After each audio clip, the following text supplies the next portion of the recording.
Warikul Ada itu dalam bahasa Indonesia kadang diterjemahkan peristiwa yang luar biasa. Jadi bukan peristiwa biasa-biasa saja. Dalam Islam ternyata jenisnya banyak.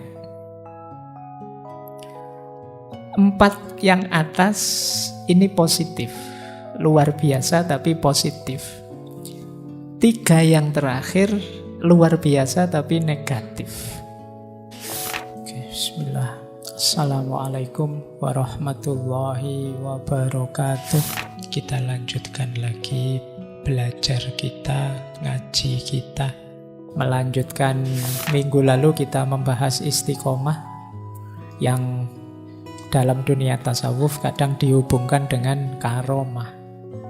Karomah ini nanti hubungannya dengan anugerah Allah kepada para wali, orang-orang yang dicintainya. Baik, bismillah, langsung saja kita masuk ke materinya biar nanti selesainya tidak malam-malam. Ini kan mengikuti prinsipnya teman-teman mahasiswa, mulai boleh telat tapi selesainya kan harus on time. Ya. Baik, bismillah. Karomah ini kalau dalam Islam itu salah satu jenis khawarikul ada. Khawarikul Ada itu sesuatu yang tidak sama atau berbeda atau kadang diterjemahkan menyalahi adat. Adat itu yang biasanya yang normal. Khawarikul Ada itu dalam bahasa Indonesia kadang diterjemahkan peristiwa yang luar biasa. Jadi bukan peristiwa biasa-biasa saja. Nah, di hampir semua agama ada pandangan tentang peristiwa yang luar biasa ini. Nah, kalau dalam Islam ternyata jenisnya banyak. Ini kan kalau dalam bahasa Inggris kan kadang hanya pakai istilah miracle, mukjizat. Nah, ini bagian dari mukjizat. Kita awali. Ya, padahal mukjizat itu peristiwa luar biasa yang dianugerahkan oleh Allah kepada para nabi. Jadi untuk penguat dakwahnya. Meskipun kalau dalam bahasa Indonesia kata mukjizat ini rasanya umum saja.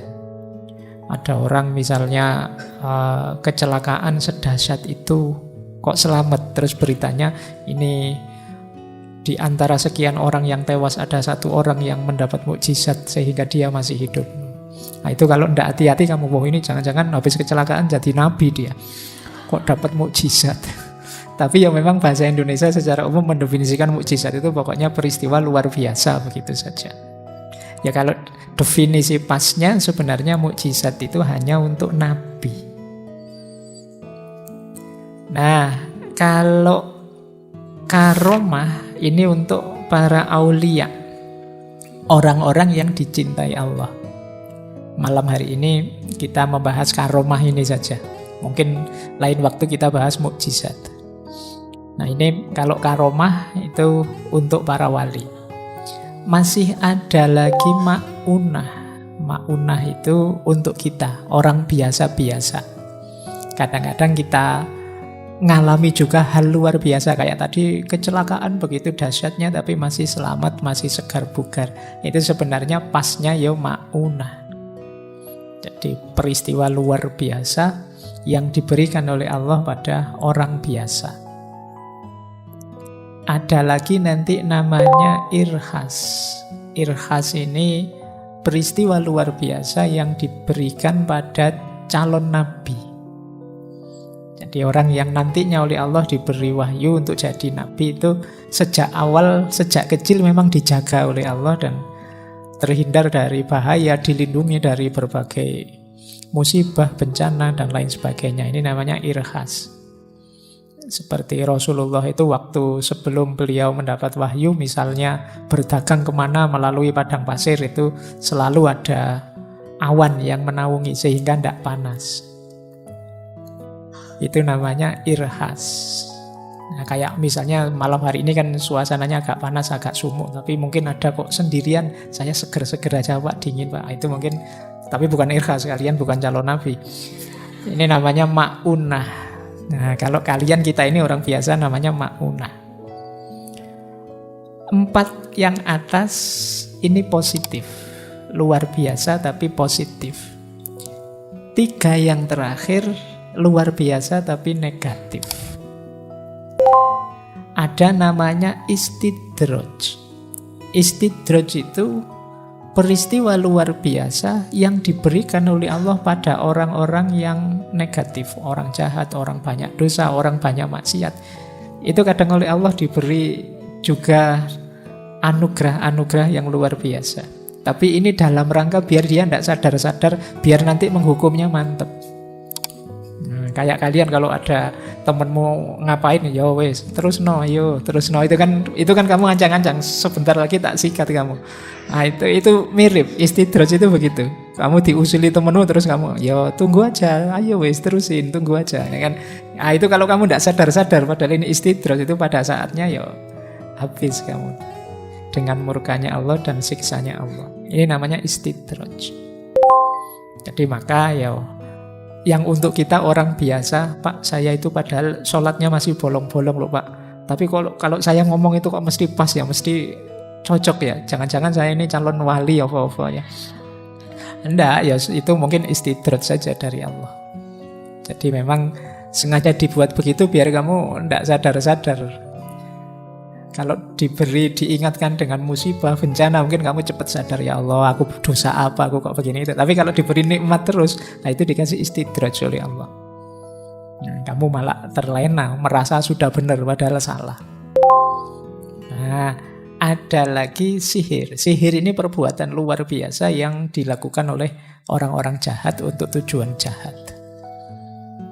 Ini sihir. Kalau Imam Ghazali menyebutnya salah satu ilmu yang madhmumah, ilmu yang tercela.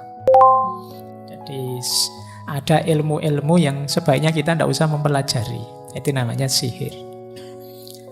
Ada lagi yang terakhir namanya ihanah. Ihanah itu peristiwa luar biasa yang diberikan oleh Allah untuk menghinakan orang ini. Jadi derajatnya malah turun. Luar biasa, tapi luar biasa negatif. Misalnya ada zaman Nabi itu Nabi palsu, namanya Musailamah. Ada yang membaca nama pasnya sebenarnya Musailimah, tapi ini pokoknya ini orang ini ngaku Nabi palsu. Satu ketika dia ada orang buta datang dan dia bilang, nanti setelah saya berdoa butamu akan sembuh, kamu bisa melihat. Tapi begitu ini orang ini buta sebelah matanya. Begitu Musailamah berdoa, malah buta dua-duanya. Nah, ini namanya ihanah. Jadi oleh Allah ditampakkan kehinaannya. Nah, kamu habis berdoa malah jeblok. Nah, itu ihanah.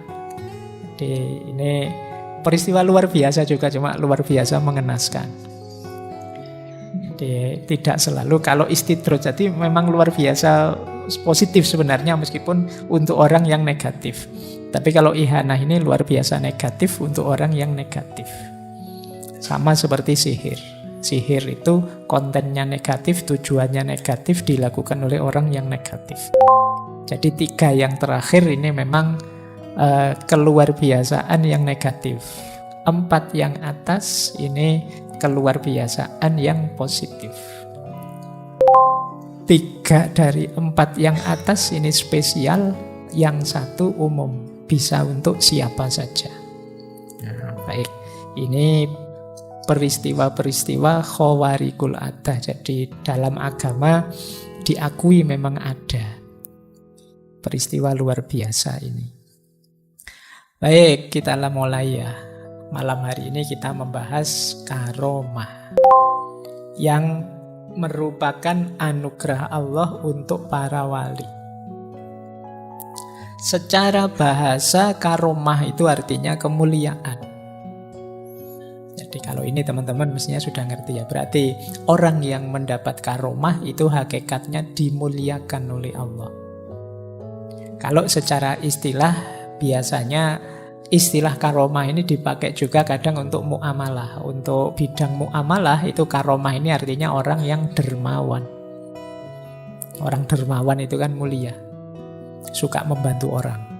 Nah, kalau di bidang tasawuf ya tadi peristiwa luar biasa yang diberikan Allah pada para walinya. Nanti kita bahas sebentar apa sih wali dan cirinya itu. Definisi paling masyhur dari karomah, misalnya kita ambil dari Jawahirul Kalamiyah Al-Jazairi. Kata beliau, karomah adalah perkara luar biasa yang tampak pada seorang wali. Nah, ini definisi yang dimana-mana dipakai. Atau lebih panjang lagi, sesuatu yang luar biasa yang tampak dari seorang hamba yang jelas kebaikannya, yang ditetapkan karena adanya ketekunan.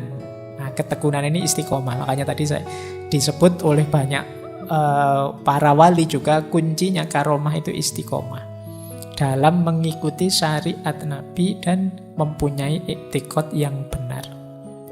Kalau ini definisi dari Syekh Al-Bajuri, Tuhfatul Murid. Ini belakangan sering saya sebut referensinya ya, biar teman-teman tahu, dan paling tidak nanti kalau ada yang motong-motong biar ngerti bahwa ini quotes-nya tidak dari saya. Karena banyak sekali potongan-potongan itu yang pakai nama saya, seolah-olah aku ini pinter banget, hebat banget. Wong ya cuma ngutip. Jadi semoga teman-teman tidak overestimate. Jadi tidak nganggep wah Faiz canggih sekali ya kalau bikin kalimat. Wong aku cuma ngutip. Itu kebetulan yang dianu pas bagus, nanti jangan-jangan yang dikutip pas jelek ya dianggapnya wah pikirannya kok kayak gini ya, bisa begitu nanti. Maka teman-teman yang motong-motong agak hati-hati ya. Lebih lengkap, lebih bagus. Atau ngertilah caranya motong biar enggak separuh-separuh. Saya khawatirnya kayak Fawailul lil Musallin zaman Abu Nawas itu. Dipotong di situ saja. Wah, menurut Pak Faiz ternyata sholat itu bisa membuat orang masuk neraka. Dalilnya Fawailul lil Musallin. Titik terus dipotong di situ. Nah, hati-hati dengan yang motong-motong. Baik, jadi ini definisi. Ini definisinya sederhana sebenarnya. Ada banyak definisi yang lain dan panjang-panjang. Tidak saya bawa ke sini, saya khawatirnya tambah ruwet, teman-teman tambah bingung. Pokoknya intinya, perbuatan luar biasa yang berasal dari orang soleh atau walinya Allah, itu namanya karomah. Ada banyak dalilnya. Antara lain, yang ini kita kutip minggu lalu, dalil ini surat Yunus ayat 62-64. Ala inna awliya Allahi la khaufun alaihim wa lahum yahzanun. Ketahuilah, wali-wali Allah, sesungguhnya wali-wali Allah itu tidak ada rasa takut pada mereka dan mereka tidak sedih. Dengan ukuran ini saja insya Allah saya dan teman-teman semua bukan wali. Wong kita gampang galau, kita gampang panik, gampang sedih, gampang takut, apa saja kita khawatirkan. Ya mungkin level kita memang bukan aulia. Kalau sudah levelnya aulia, karena hidup itu sandarannya sepenuhnya Allah saja, tujuan dan orientasinya Allah saja, maka batinnya mutmainnah. Sehingga la khaufun alaihim wa lahum yahzanun. Tidak ada takut dan tidak ada sedih. Alladzina amanu wa kanu yattaqun lahumul busyra fil hayatid dunya wa fil akhirah. Yaitu orang-orang beriman dan senantiasa bertakwa. Bagi mereka kabar gembira dalam kehidupan dunia dan akhirat. La tabdila li kalimatillah, tidak ada perubahan, tidak ada ganti bagi kalimat-kalimatnya Allah. Dzalika huwal fauzul azim. Demikianlah itu kemenangan yang agung. Jadi orang yang sampai level ini itu ya mencapai kemenangan agung. Jalannya iman dan takwa, cirinya tidak takut dan tidak sedih. Dan pasti begitu. Kenapa? La tabdila li kalimatillah. Tidak mungkin berubah, itu sudah janjinya Allah. Baik, paling tidak ini dalilnya kenapa aulia itu kadang-kadang memang oleh Allah dianugerahi peristiwa luar biasa. Yang lebihnya mohon maaf. Wallahul muwaffiq, wallahu a'lam bissawab. Wassalamualaikum warahmatullahi wabarakatuh.